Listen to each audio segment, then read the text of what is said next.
Mais do que diversidade, o assunto do Quintas Mais Humanas de hoje é sobre inclusão e equidade. Isso mesmo. O nosso convidado de hoje é o Edson Lopes. Ele é Head de DEI, Diversidade, Equidade e Inclusão, e traz na sua própria história a missão de trabalhar o mindset das pessoas e das empresas pelas quais ele pôde passar nos diversos países em que ele viveu. Ele respira inclusão e compartilhou com a gente pensamentos e experiências bem importantes. Se você está passando por esse desafio, assiste até o final aqui com a gente. E claro, curta, compartilhe com as mais diversas pessoas possíveis, multiplique essa iniciativa. Vamos ser diversos e inclusivos desde já, não é mesmo?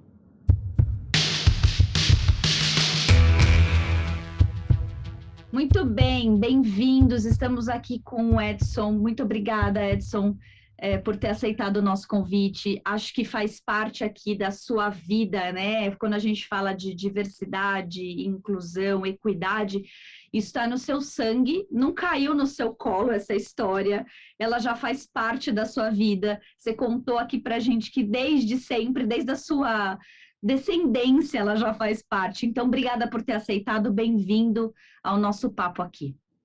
Seja bem-vindo e já começa contando para a gente como é que é essa história aí da sua descendência. Exato. Legal, obrigada, Andressa, obrigada, Adriana, pela oportunidade.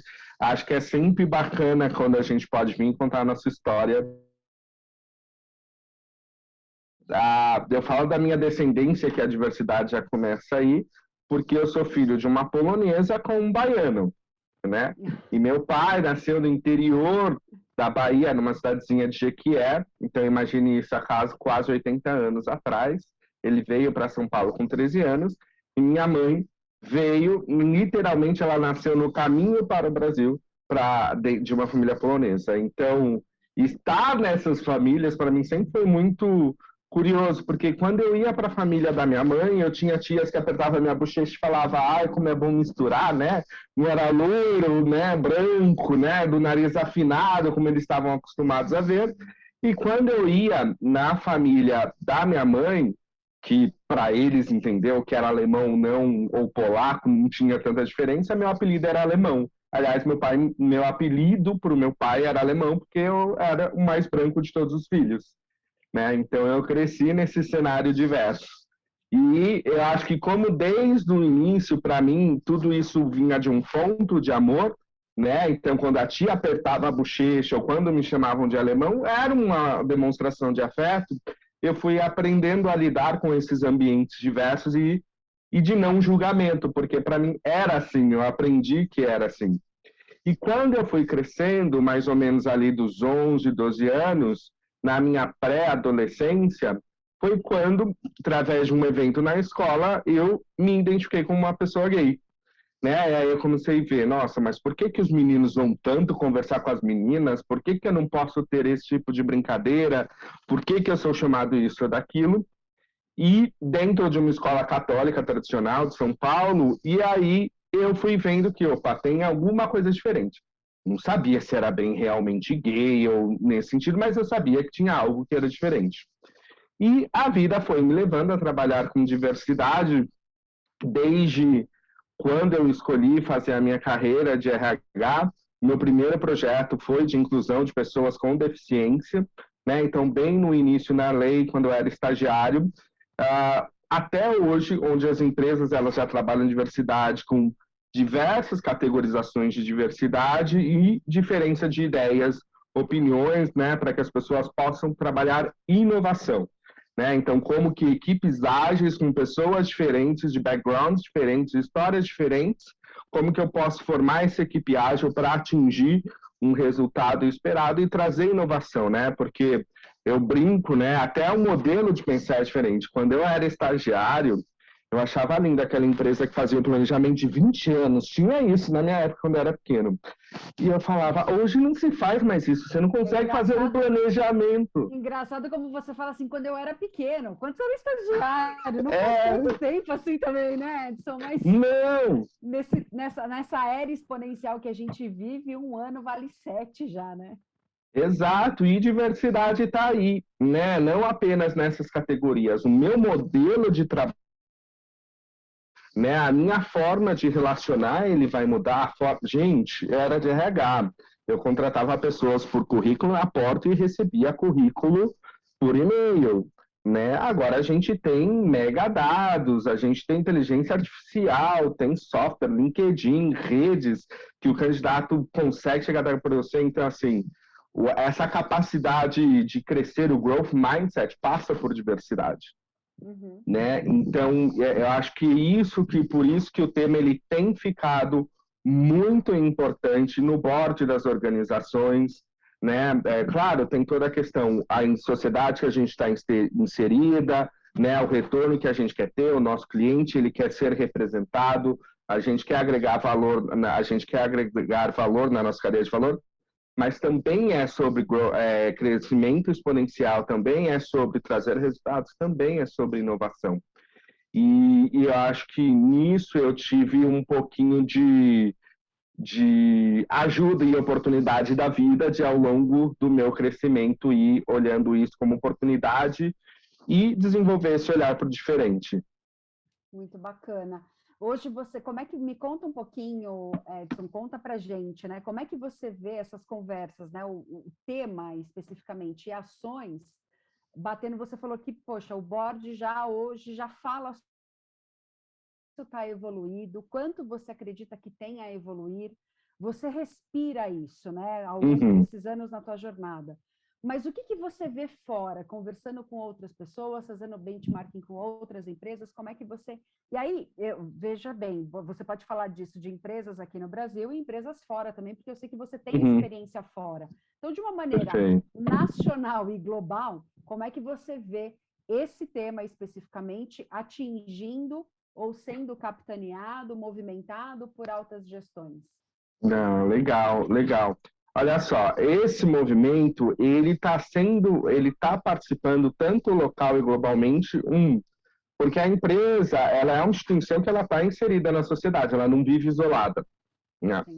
Então, cada lugar, ele teve o seu processo civilizatório. Então, falar de diversidade no Brasil, por exemplo, é uma sociedade de 500 anos que teve um modelo de governo escravocrata, né, onde a gente passou um período de ditadura, depois a gente teve uma abertura de mercados. É diferente de eu, por exemplo, falar na Índia, diferente de falar na África, diferente de falar nos Estados Unidos e no Canadá. Então, todo esse processo social e civilizatório, ele faz a forma de falar ser diferente. Eu vou dar um exemplo bem interessante. Hoje eu sou Head Global de Diversidade, Equidade e Inclusão da Yara, mas antes eu estava numa posição América. E a gente tinha um aval para tocar localmente, por exemplo, um programa para que a gente pudesse trabalhar a questão da cultura indígena, visto que a gente estava em países como Canadá, Estados Unidos e toda a América do Sul. O que para a África não fazia sentido e para a Europa tampouco, né? Porque não fazia parte daquela civilização, daquele processo civilizatório. Então, hoje, quando a gente fala do board, para o board, a minha visão é, o board quer falar, ele faz sentido, e aí a gente tem duas entradas, né? E aí cada entrada vai da cultura da empresa. Uma, aonde ele vai mais para a pegada de inovação, né? Pessoas diferentes, com mindsets diferentes, para que a gente possa realmente inovar e aumentar essa receita. Extrair o que tem de melhor em cada um, os talentos de cada um. Isso, né? E também tem a parte uma parte voltada mais para o social, né? Então, um exemplo que a gente teve, depois da morte de George Floyd, o quanto várias empresas trouxeram isso à tona, a questão do racismo, né? Como ser antirracista, como eu criar processos que eliminam o racismo, como que eu educo a minha população, e isso foi mundial, foi global, né? Então, independente do motivo, de qual for, ou qual que é a forma que eles procuram, eles querem trabalhar o tema. E só que pensa que esses executivos, muitos, não tem escola Business for Diversity, né? Não tem uma escola de negócios de diversidade. Então, muito está se aprendendo no on the job, muito está se aprendendo criando casos internos dentro dessas empresas, né? Então, quando eu crio um programa de trainee voltado só para uma raça ou para uma, enfim, por um grupo específico, eu estou aprendendo com aquele grupo. Quando eu coloco o meu programa de voluntariado no entorno, né, eu estou aprendendo com esse programa de voluntariado também. Então, muito está sendo na aprendizagem, muito na vontade de acertar. Independente disso, né, eu sigo tenho uma linha da economia que ela fala assim, o que um CEO quer dentro de uma empresa? Ele quer aumentar a imagem, porque imagem é melhor ação, retorno para acionista, né, que é o papel dele ali, e diminuir risco. E diversidade está atrelada a isso. Quando você trabalha diversidade, você aumenta o seu employer branding, o branding da sua organização, sua capacidade de inovar, é uma oportunidade de ampliar a imagem. E se você não trabalha, como a gente vê em alguns casos, você corre sérios riscos de imagem. Então, deixou de ser um tema talvez só assistencialista ou só para cumprir uma cota, como uma oportunidade de realmente fazer o negócio virar, de aumentar essa sua oportunidade de ser global. Como que eu trabalho em mercados diferentes, né? Porque aí é daquele que eu estou acostumado a navegar, né? Como eu questiono a minha crença, como minha empresa cresceu, que agora eu vou ter que fazer diferente. E a diversidade, ela conecta com esse desafio do negócio. É bem interessante quando você traz isso, porque me faz lembrar de uma reportagem que eu li recentemente falando sobre gerações. Hoje, o que faz com que, quando a gente fala de millennials, de geração Y e Z, né, que são as últimas aqui agora, que são as mais... Eu sou millennial, meio X, aí eu tô no limbo do ano de nascimento. Mas, assim, as mais novas, né, nascidos a partir de 2020, como é que essas pessoas se conectam efetivamente ao mercado de trabalho? E uma das coisas que para eles são mais relevantes são empresas que culturalmente têm a questão de causas, da própria inclusão, do que ela faz, qual é o meio ambiente especificamente. Então, existem coisas por trás disso que o dinheiro efetivamente, o pacote de benefícios hoje não paga mais. Se você não tem isso, você não consegue atrair, tampouco reter essas pessoas dentro das empresas. E quando a gente fala de inovação, né, de você trazer, de você ter novos produtos, uma nova forma de trabalhar, você precisa dessa população trabalhando com você. Né? Não adianta você ficar só com uma geração que também é importante, né, que são aí os baby boomers, a geração X, é importante você fazer esse equilíbrio, mas você não consegue mais atrair nem reter essa população. Bem interessante o que você trouxe aqui. Perfeito, Adriana. E, ó, acrescentando, né? Não é nem como acrescentando aí ao que você disse. Primeiro que, assim, se a gente é XYZ, eu falo, gente, somos mais do que uma caixinha, a gente é mais do que essa letrinha toda. A gente tem comportamentos de uma geração ou outra, né? Isso aí. E não quer dizer que porque eu nasci na X, eu não vou ser inovador ou de tecnologia. Tem nada a ver, a gente sabe que é uma geração mais inovativa do que outra. Mas olha só, quando você fala isso, você falou 2020, as pessoas vão mudar de emprego, elas já olham. Tem um dado da McKinsey, 92% das pessoas no Brasil, quando vão mudar de empresa, olham se essa empresa tem programa de inclusão e diversidade. Olha que doideira. 92%. Né? 92%. E a gente pensa muito isso quando a gente está falando de funcionário, né?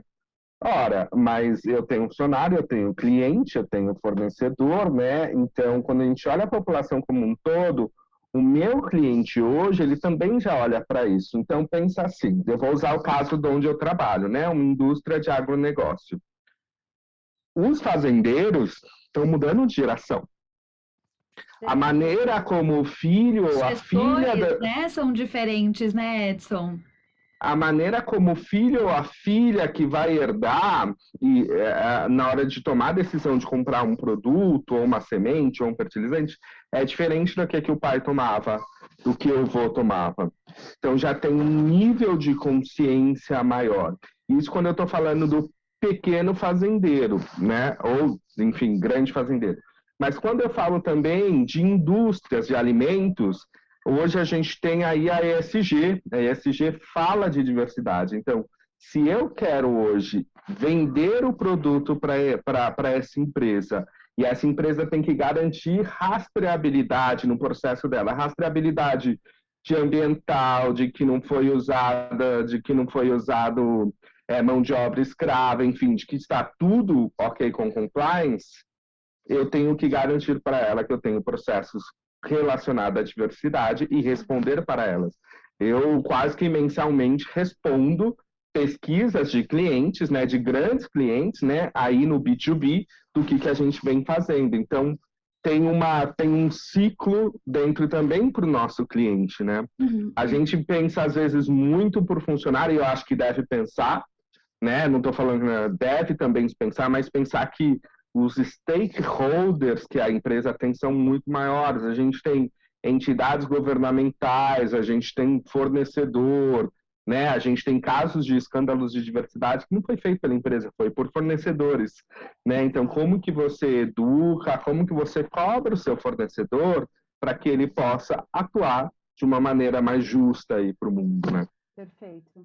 E se a sua marca está atrelada a esse escândalo, né, de alguma forma, seja porque ele é seu cliente, seja porque ele é seu fornecedor, você está tão na sujeira quanto, né? As pessoas não vão necessariamente desconectar a isso. Até você explicar que focinho de porco não é tomada, negócio, né? Você já perdeu dinheiro, já deu impacto na bolsa de valores, acabou. Você tem capital aberto, no caso. Acabou. Aí já... E aquela máxima do Mark, né, Adriana? Conquistar um cliente antigo é mais custoso do que adquirir um cliente novo. Sem dúvida. Né? Você recuperar a sua reputação e a sua imagem, ela é desafiadora. Então, diversidade vem para isso também, para como que você começa a se posicionar. Não é entregue a um vale tudo, né? Então, já que é diversidade, a gente pode... Não. A gente tem políticas e processos, tem leis governamentais e tem normas internacionais que regularizam o que é a diversidade, né? Então, como que a gente consegue combinar tudo isso? Antes o pessoal falava assim, mas para eu contratar a pessoa do perfil X, nem vou dar exemplo, né, do bias, eu tenho que abrir mão de performance. Eu falei, não, agora se contrata o perfil X, mais performance, mais valores. Não é não é um ou outro, é o E. Né? Então, como que a gente combina tudo isso? E aí a empresa tem que aprender a se relacionar com esse público. Onde que estão as pessoas negras? Onde que estão as pessoas com deficiências, LGBT, as mulheres em posições de liderança? Onde que estão? Né? Elas sempre existiram. Agora, eu tenho que, talvez, sair do método tradicional de talent acquisition e ir para um método inovador, de novas formas de relacionamento, de employer branding. E aí já é onde começa a diversidade trazendo inovação. Eu vou fazer diferente, para poder atrair essas pessoas e um dia ela me vê como uma marca empregadora dentro da escolha dela. E nessa cadeia com que você se relaciona, você falou dos stakeholders, né, Edson? E perfeito, a gente está muito mais além do que só ser bonito para o cliente, né? Hoje eu tô amarela aqui, viu, gente? Porque veio um sol maravilhoso aqui no fundo, então eu tô no clima do summer, mas enfim, dessa cadeia toda que você se relaciona, Edson, e não é de agora, porque você passou por diversas empresas, né? Você falou dessa questão, o Edson tá indo morar na Noruega no início do ano, gente, nesta nova empresa na qual ele foi contratado na pandemia, inclusive. Se eu não me engano, é o 5º país que você falou, Edson, diferente. É o 5º país que eu vou morar na vida. Por isso que eu falei que a diversidade está no seu sangue mesmo, né? Desse prazer em ter o novo, diferente e tudo mais. Então, você já passou por várias empresas que viveram esse desafio. Você, como responsável por essa cadeia, por esses projetos, onde estão os seus maiores desafios? Onde você e sua equipe estão os maiores desafios, né? É nessa conversa mais estratégica, é nesse olhar, o motivo é o social, o motivo é da inovação, enfim, o movimento de começar? É na liderança como um todo que faz o barco acontecer ali? É o time que está remando? Aonde estão os seus maiores desafios? Olha só, falar de diversidade é você ser contra a cultura. Lembra lá que antes eu falei para você, tudo depende do processo civilizatório, daquela sociedade que foi crescendo, e a empresa cresceu assim. Então, imagina você chegar num lugar e falar, então, agora a gente precisa ser diverso, mas sempre foi assim, deu certo, né? Aí você fala, ué, mas se você quiser inovar, o sempre foi assim, deu certo, não vai mais sustentar essa empresa. Tem que ser diferente. Então, é você ir na contramão da cultura. E, às vezes, em algumas crenças que estão fundadas naquele indivíduo ou naquele líder. Eu falo que o processo de diversidade é igual um processo educacional, é quase um processo pedagógico que você está fazendo dentro de uma empresa. Então, como que você mostra e educa aquelas pessoas que aquilo que ela aprendeu durante muito tempo já não é mais. Eu, por exemplo, eu cresci num período em que se ensinava na história da princesa Isabel ser a grande rainha da libertação dos escravos, princesa. E quando você começa a ouvir o outro lado da história, de como que ela é contada com os negros, né, não é bem assim. Então, por isso que é um processo de contracultura, porque você vai, aos poucos, removendo algumas barreiras de que a gente foi criado dessa maneira e com muito cuidado, porque o lugar dentro da empresa é um lugar de educação e não de apontar de dedos. Né? Se a gente vai muito do é assim, porque tem que ser assim, você é assim, a gente perde aquele público. A gente perde a oportunidade de fazer uma pessoa compreender, entender e de estar do lado da diversidade. Né? Então, é um lugar que eu falo com muito cuidado da gente trazer este conhecimento.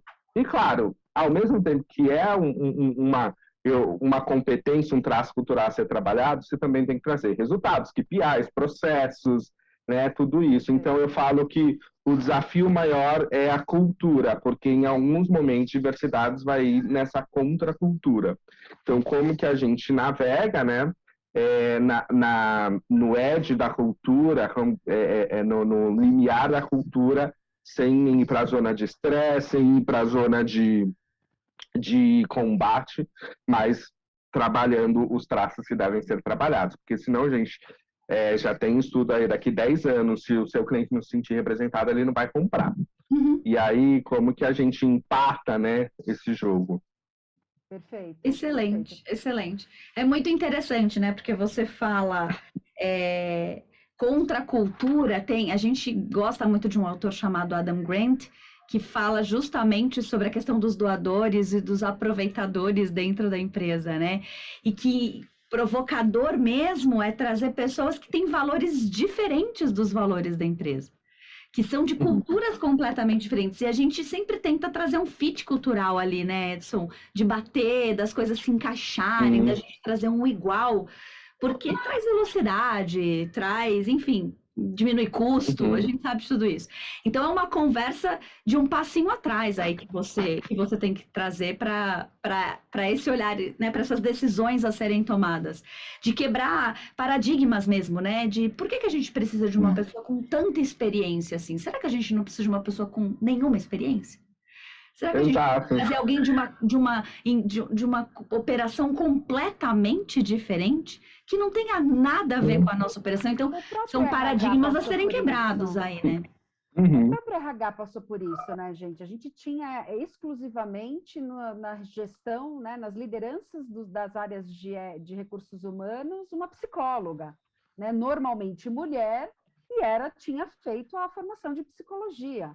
Hoje a gente tem uma cultura, hoje a gente já tem essa quebra acontecendo de forma significativa. Você tem pessoas técnicas que tem muito mais hard skill do que soft skills para ocupar essa cadeira hoje.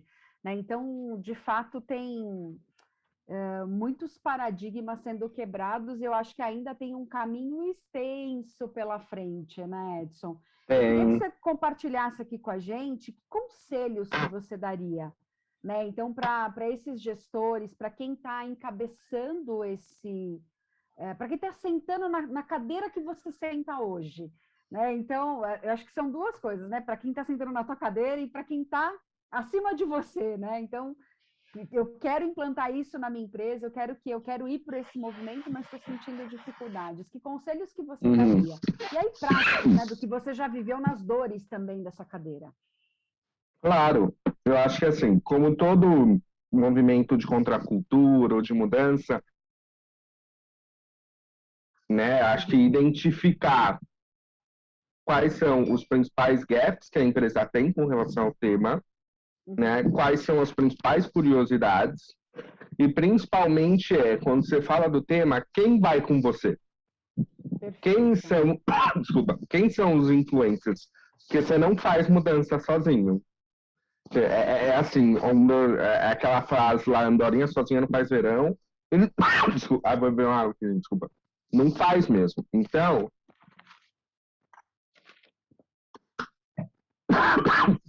quem são os influencers que vão poder trazer o tema para alta liderança ou para média liderança ou trabalhar aí todo o público da população e que falam sobre o tema.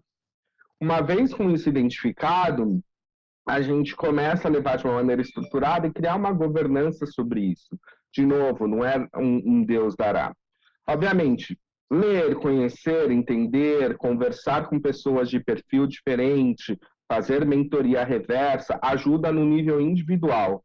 Eu, como executivo, né, se eu puder ter uma mentoria reversa com uma pessoa de um perfil diferente de mim, se eu abrir uma vaga, contratar alguém com background diferente do que eu tenho, isso vai me ajudar.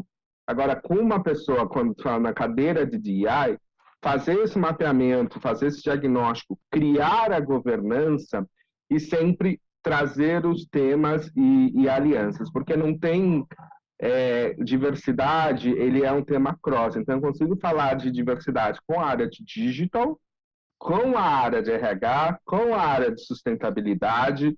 Então, ele é um tema super cross. Então, o profissional de diversidade, ele tem que ser curioso de diversos temas. Eu posso dar um tiro no pé aqui, mas ele não é um profissional de RH. Ele tem que entender de gente também, ele tem que entender de sociologia, de sociedade, formação social também, mas ele não é só RH. Porque na hora que... Antropólogo. Ele é um antropólogo, exatamente, porque na hora que ele, por exemplo, na hora que eu estou discutindo a inteligência artificial, né, a robotização de algumas oportunidades, eu também estou discutindo diversidade, né? Como que eu vou preparar uma população que trabalha na fábrica distante para que ela seja empregável e continue trabalhando com a gente? Isso é diversidade também. Como que eu vou trabalhar o entorno daquela fábrica que eu vou fechar, né? Ou que eu vou abrir, né? Como que eu vou lançar um produto do mercado, né? Que branding que eu vou usar, quais públicos que eu quero utilizar, né? E quais os processos. Então, ele tem que ser um profissional meio que cross. Então, ao mesmo tempo que ele vai ler, entender e estudar RH, ele também vai ter que estudar TI, ele também vai ter que estudar sustentabilidade, ele também vai ter que estudar futuro do trabalho, né? Então, ele vai ter que estudar para ele poder navegar por aí. Eu acho que eu iria muito nesse sentido. Agora, para líder, eu tenho um ponto que eu falo assim: primeiro é se autoconhecer. Por quê? Diversidade não é sobre você só, é sobre o outro. E às vezes você vai ter que começar a entender que você teve uma formação, você teve valores que o outro teve diferente, ele vai trabalhar como você como diferente e começar a perceber, por exemplo, no meu time, tem alguém que eu delego mais? Porque eu confio, eu tenho fit? Se eu tomo uma decisão baseada no fit, eu estou enviesado. Eu estou acostumado a delegar e dar desafios sempre para a mesma pessoa, por que eu não distribuo os desafios? Porque talvez os pensamentos diferentes e a forma diferente dos outros bate em algum lugar que eu não desenvolvi. Então, o líder passa por esse autoconhecimento de para quem que eu delego, como eu distribuo, como que eu me preparo para feedback. E também trazer do time, dê voz para o time, para que o time possa falar sobre. Então, por exemplo, eu não sou uma pessoa negra, mas se eu tenho uma pessoa negra no time que pode falar sobre, por que não criar momentos do time para que a gente possa ter conversas sobre isso? E até, às vezes, às vezes a gente evita temas polêmicos que estão acontecendo socialmente, mas essas pessoas também precisam de afeto e de cuidado, né? Todo mundo precisa, né? Nossas pessoas.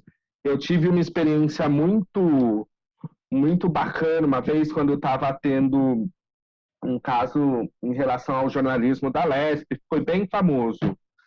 E a minha gestora me ligou só para perguntar como que você está.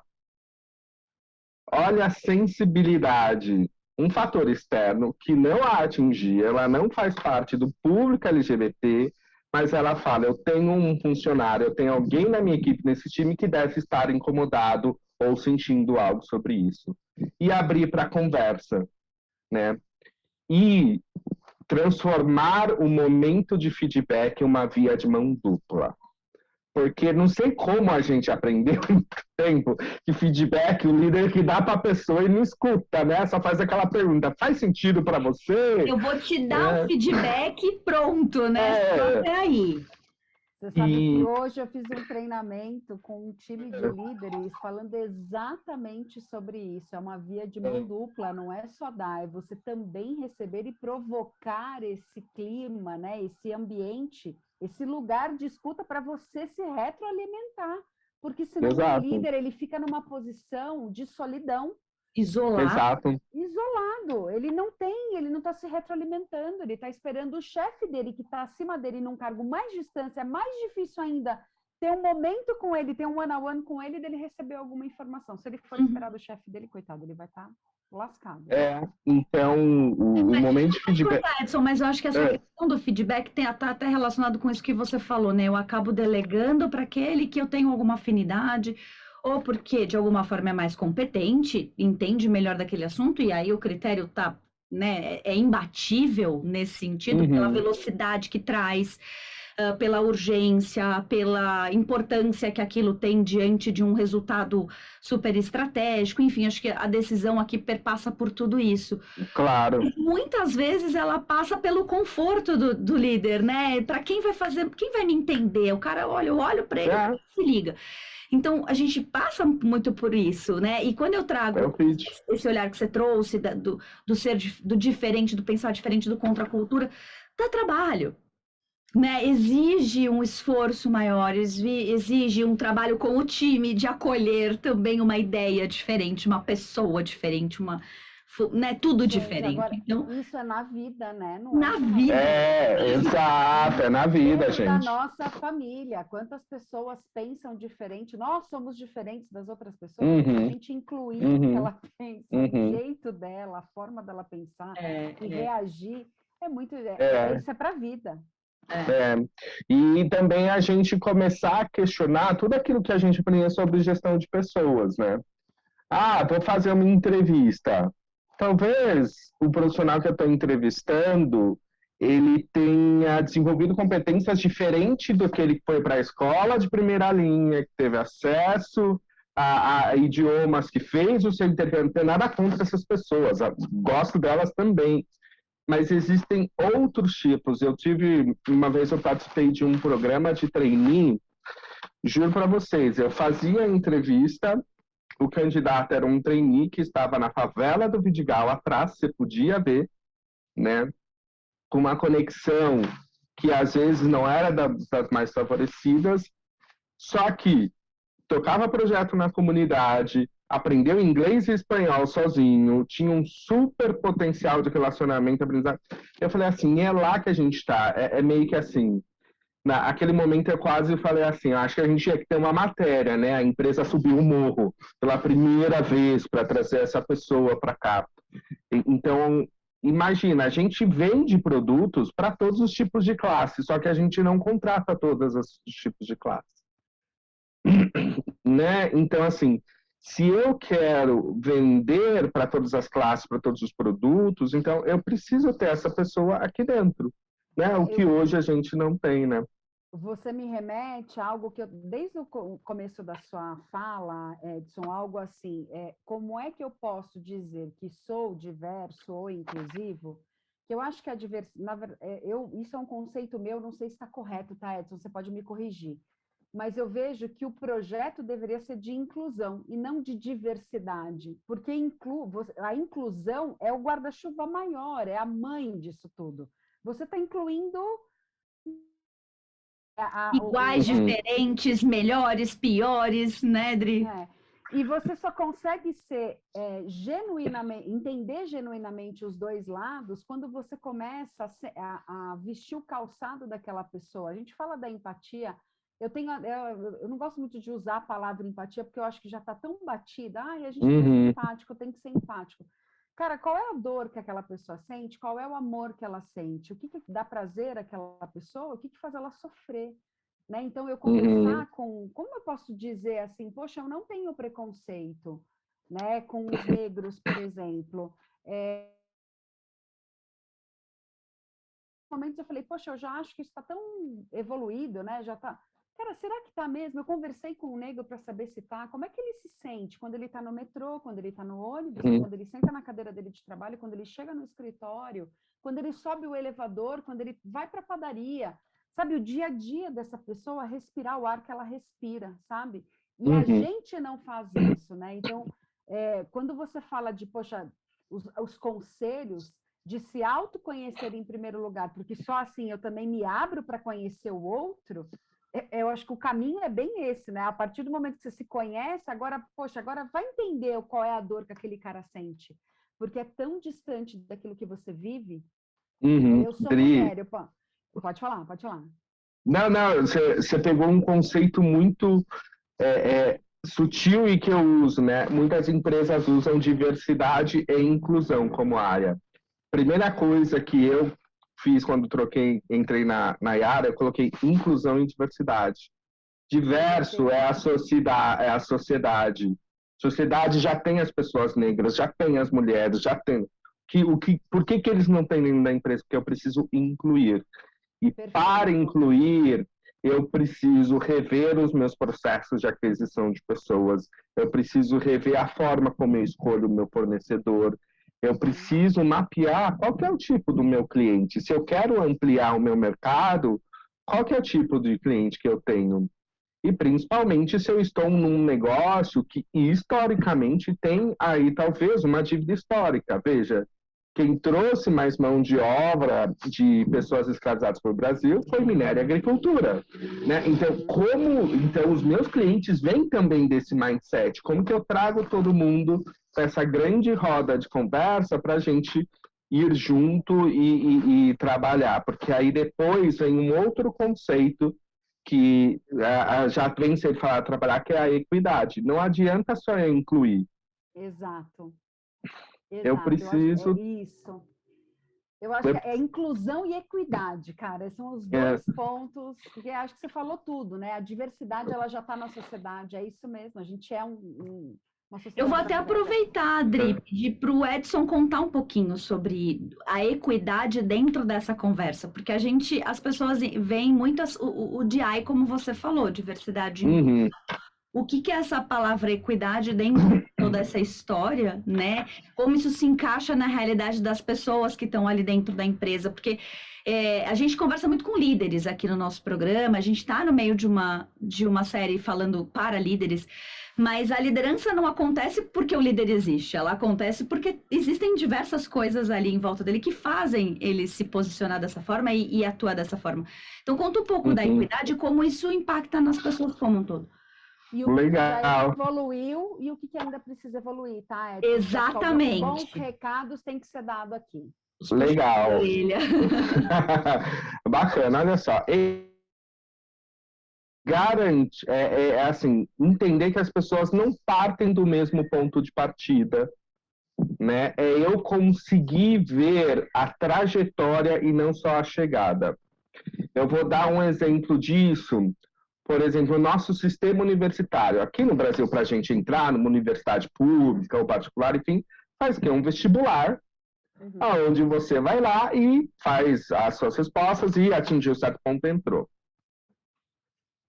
Nos Estados Unidos, a gente tem um modelo onde ele olha a trajetória daquele aluno, desde que família ele veio, quais são as condições que essa família veio, como que foi a evolução de notas, qual que é o histórico de comportamento, para aí dizer se essa pessoa pode ou não ter uma bolsa ou ir para aquela universidade ou outra. Percebe a diferença? Então, eu não estou... Aqui, quando eu faço um vestibular, eu estou... todo mundo passou pela mesma escola, teve mesmo acesso à educação, a mesma qualidade de educação, conseguiu... E a gente sabe que não é verdade isso, né? E ali eu vejo o histórico, porque as pessoas não nascem das mesmas condições. Então, eu falo assim, durante muito tempo, acho que a gente descartou grandes talentos na empresa, julgando o peixe pela capacidade de subir em árvore, né? Que é o quê? Porque a gente aplicava os testes que eram feitos por pessoas de um mesmo padrão, né? A gente aplicava dinâmicas, inteligência, pessoas do mesmo padrão. Ora, se elas só aquele grupo de pessoas, eu estou perdendo muito talento.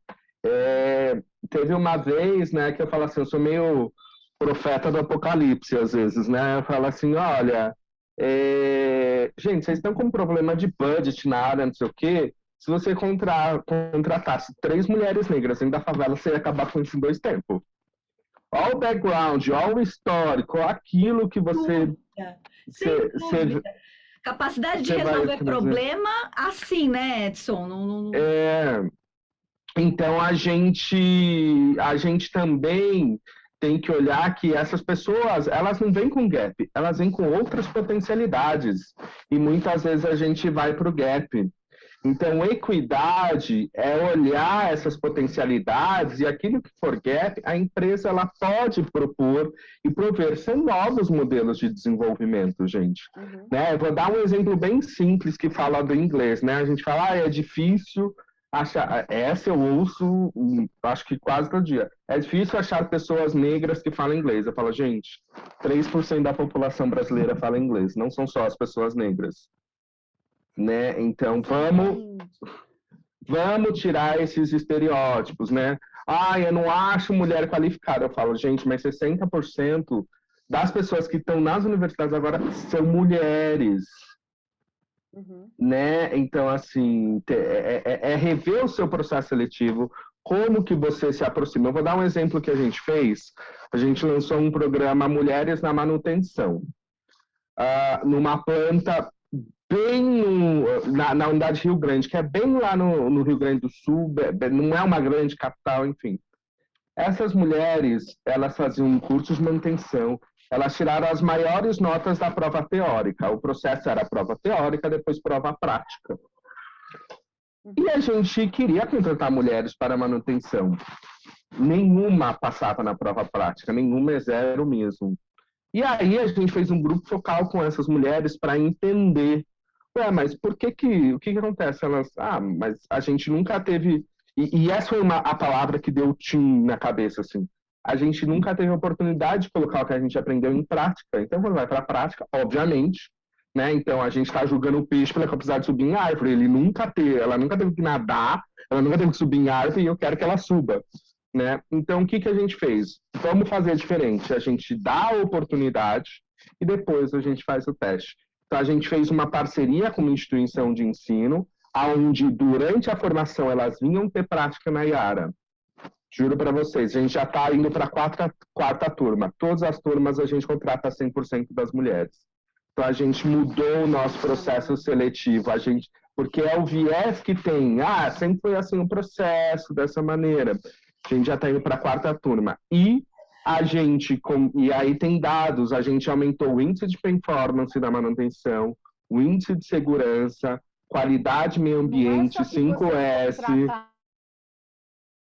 Vocês mudaram o processo seletivo e falaram, não, agora a gente tem que contratar, né? Já que a gente fez todo esse... Não, os indicadores comprovam isso. E se você está falando de 4 rodadas, isso é em pouco tempo, né? Porque você É, está na Yara desde julho do ano passado, não é isso? exato, exato. Então Então, a foram gente está rodadas falando de uma trimestrais. velocidade, inclusive, de absorção de aprendizagem, já colocar em prática, muito maior, Muito inclusive. maior, exato. Então, equidade é você olhar aonde essas pessoas não tiveram acesso à oportunidade e propor, né? E estar junto. Então, rever a sua política de idioma pode ser uma delas, rever o seu processo seletivo, os seus benefícios, né? Eu vou dar um exemplo, né? Eu trabalho numa empresa norueguesa, né? A gente aqui tem uma política de flex time parental e tem uma política de parentalidade. A gente não fala mais maternidade, paternidade.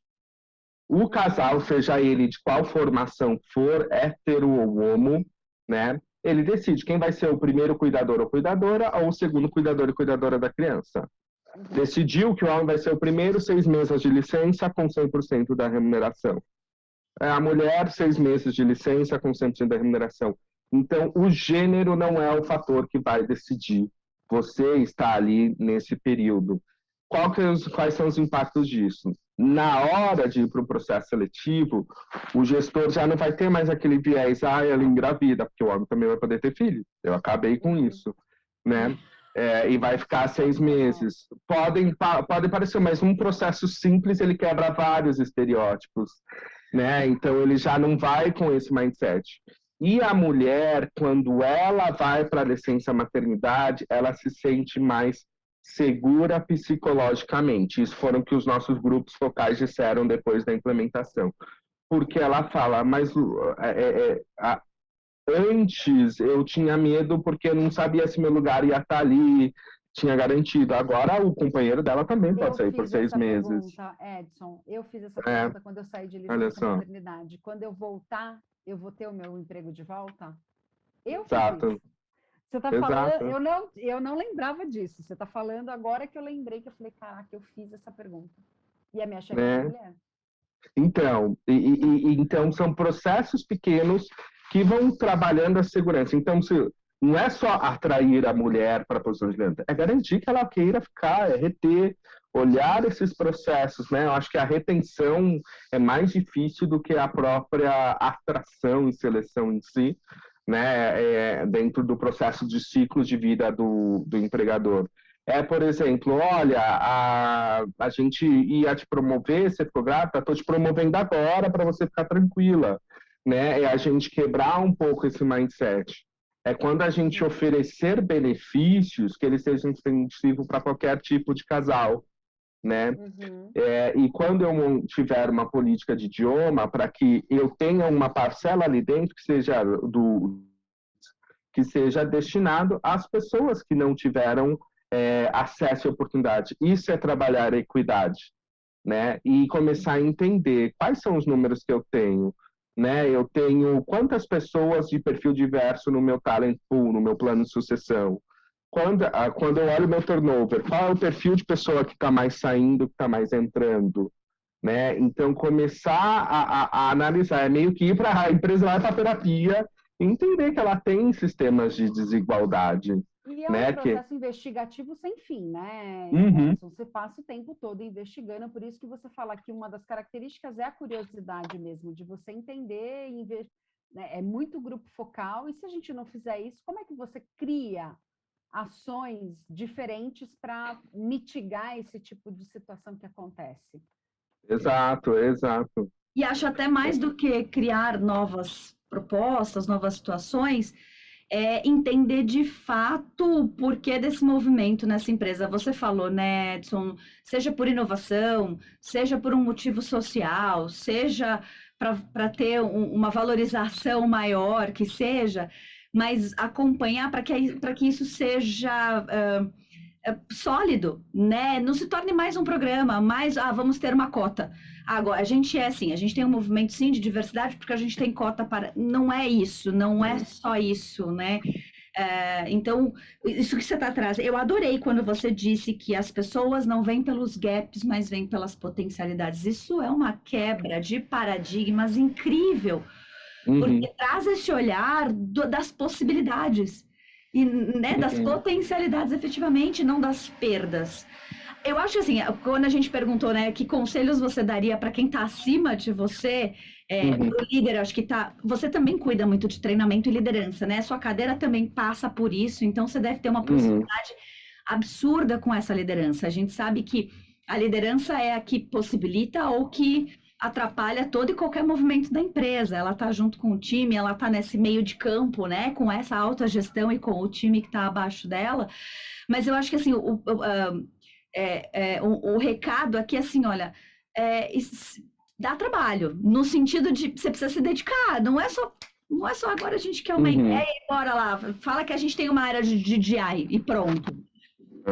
Não, cara, é uma área importante e que pode trazer tanto ganho, né? Pensando nessa questão dos gaps e das potencialidades que você disse, para mim foi maravilhoso. Porque a minha pergunta, a gente queria saber mesmo assim, o que essa pessoa que está lá na cadeira do CEO pode fazer para tudo isso acontecer? Às vezes o interesse é muito forte nele, mas ele não vê isso no seu board, não vê isso na sua liderança. Então, cara, ó, arregaça as mangas, traz alguém que seja junto com você, que curta esse desafio, olha essas pessoas, né?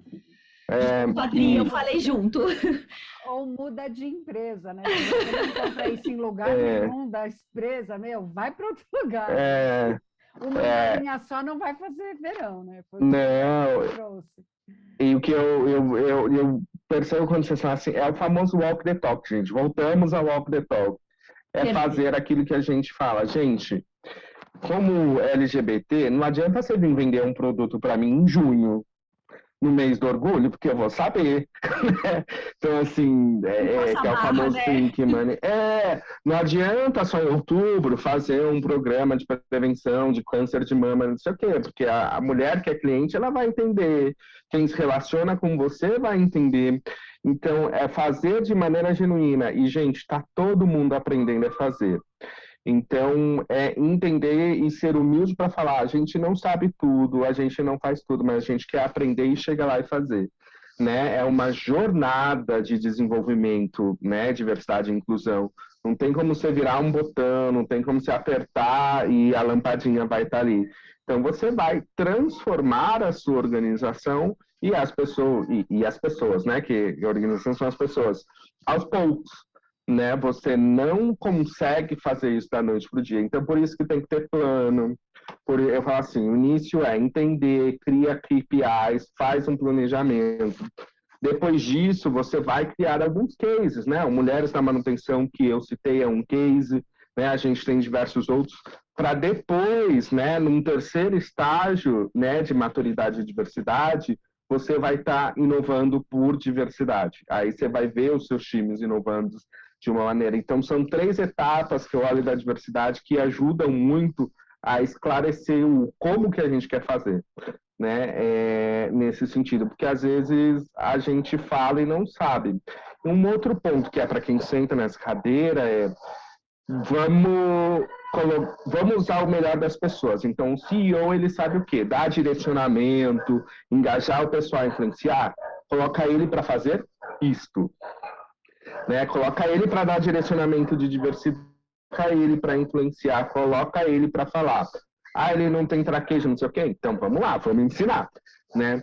Cria-se boards, né, de diretor. Diretor dá o quê? Dá direcionamento, muda processos, olha o que está em volta.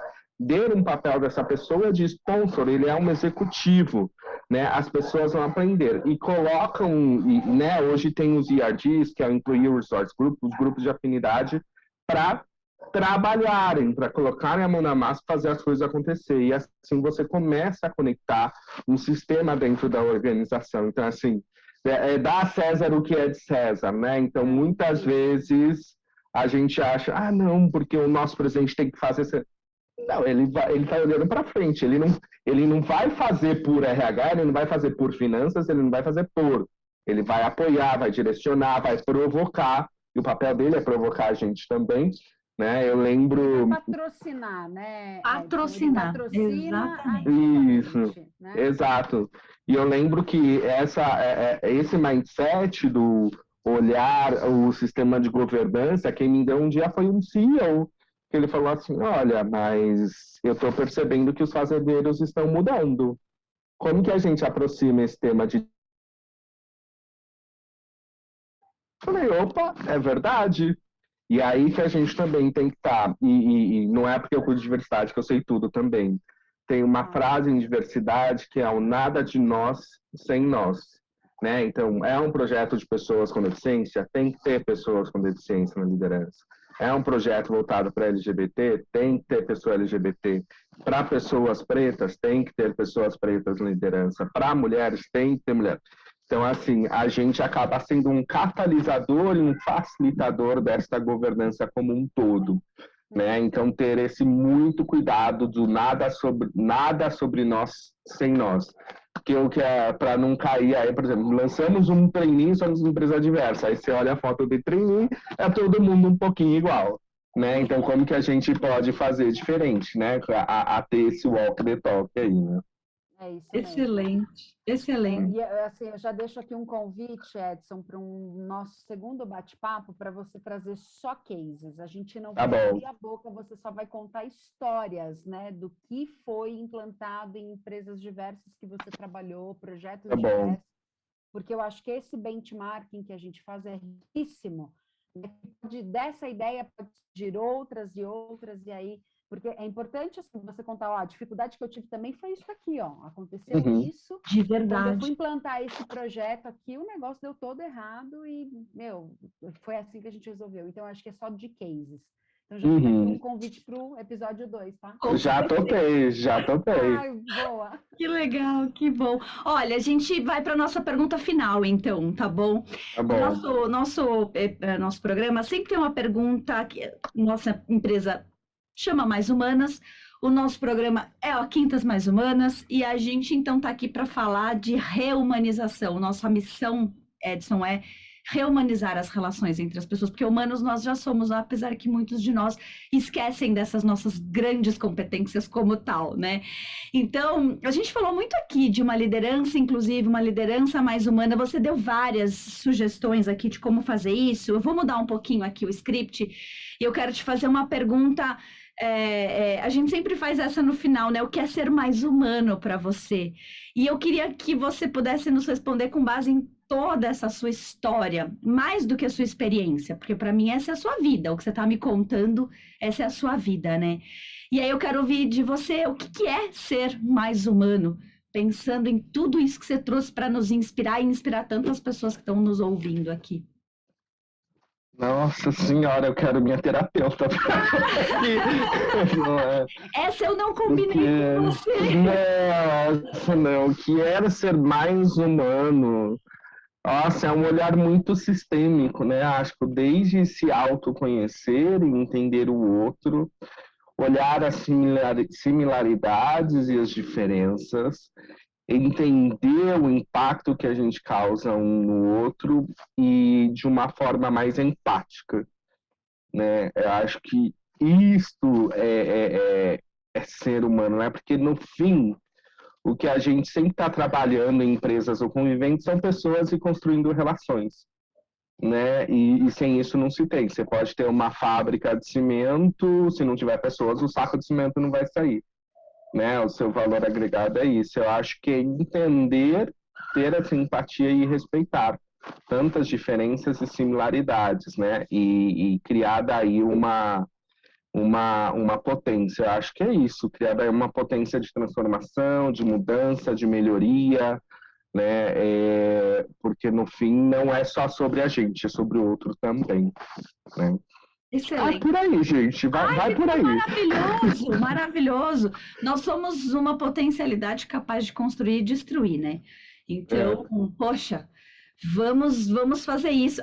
Eu confesso que eu adorei a sua definição de que as pessoas não vêm pelos gaps, mas vêm pelas potencialidades. E se a gente levar isso para a nossa vida como um todo, para tudo com quem a gente se relaciona, puxa vida, quão melhor e quão múltiplo a gente se torna num dia só, né? Num dia, se a gente se dispõe a conversar com uma pessoa diferente, ouvir uma música diferente, ler sobre um tema diferente, é incrível, né? Eu vou ter eu vou ligar potencialidades em mim. Então, maravilhoso.